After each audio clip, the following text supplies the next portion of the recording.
Доктор Шаршеевна, концепция келип атат, колдойм. Менде эми мы не часто вас видим, поэтому суроо бар да. Мага медициналык специальностьтерди докторлар ушул атай билим алып не до бакалавриат эмес, а пост бакалавриат барго билим алгандар кайрылып атышат дейт да.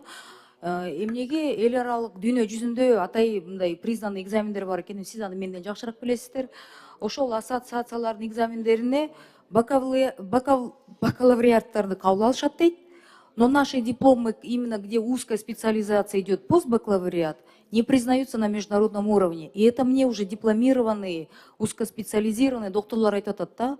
Эмнеге бул маселени көтөрдүк? Анткени бизде 10 миң деген Пакистан, Индия, сырттан келген жарандар окуйт да.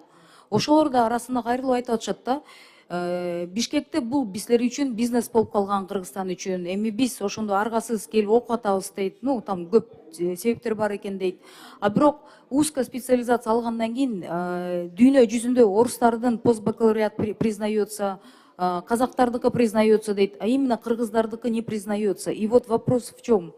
Нет каких-то договоренностей между ассоциациями, да? Вот есть специальные узкопрофилированные, знаменитые международные какие-то ассоциации, которые какие-то экзамены специально ставят, да? Вот хирурги, например. Вот он закончил, бияктан бүтүп алып туруп сыртка барам десе, айтып атат да, биз эми как будто ошол адамдардын баарын Кыргызстанда иштетейин дегендей болуп атат. А бирок биздин кыргыз жарандарын бүткөндөргө деле булар конкурент болуп калып атат да аягындачы.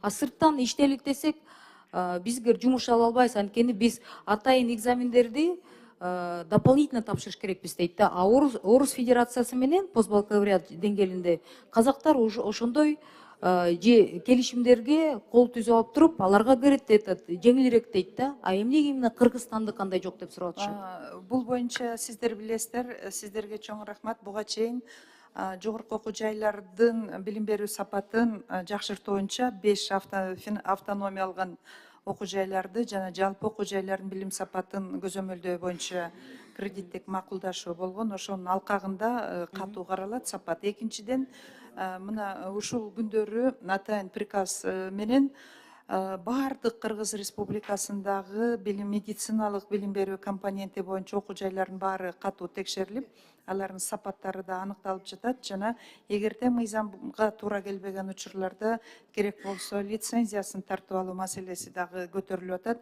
Үчүнчүдөн, булардын эл аралык бакалавриат системасын менен бааланыш үчүн биз жаңы мүмкүнчүлүктөрдү эркин тандоо мүмкүнчүлүгүн, эркин аккредитацияны дагы киргизип атабыз. Бул жерде мына акыркы эле мына 3 окуу жай дүйнөлүк КВС системасында 4 жылдыздуу орун жайып алды. Эми абдан мындай татыктуу, билимдүү профессионалсыз да.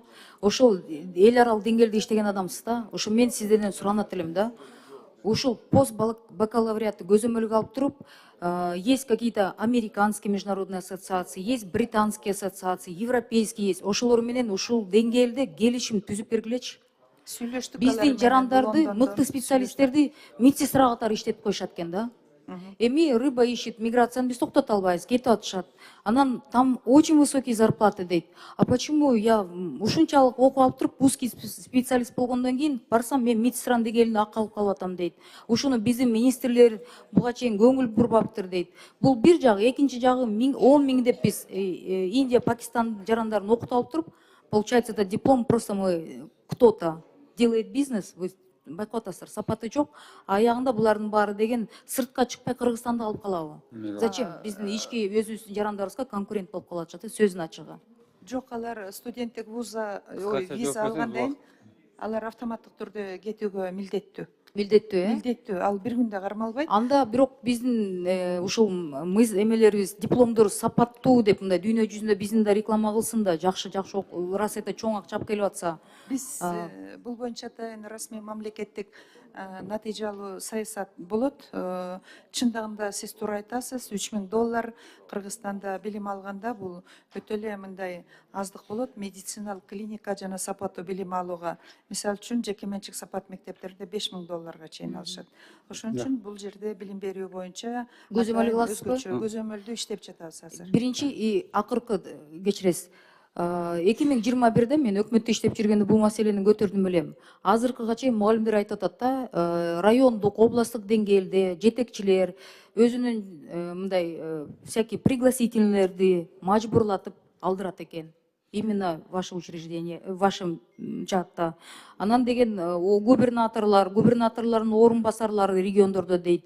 Анан жада калса район акимдери дейт. Үстү жактан бир концерт болуп калса мажбурлатып алдыдат дейт. Анан бирөө туугандары китеп чыгарса сатып алгыла деп, эми для них, говорит, незаметно, говорит, 500 сом. А мугалим үчүн бул чоң акча да.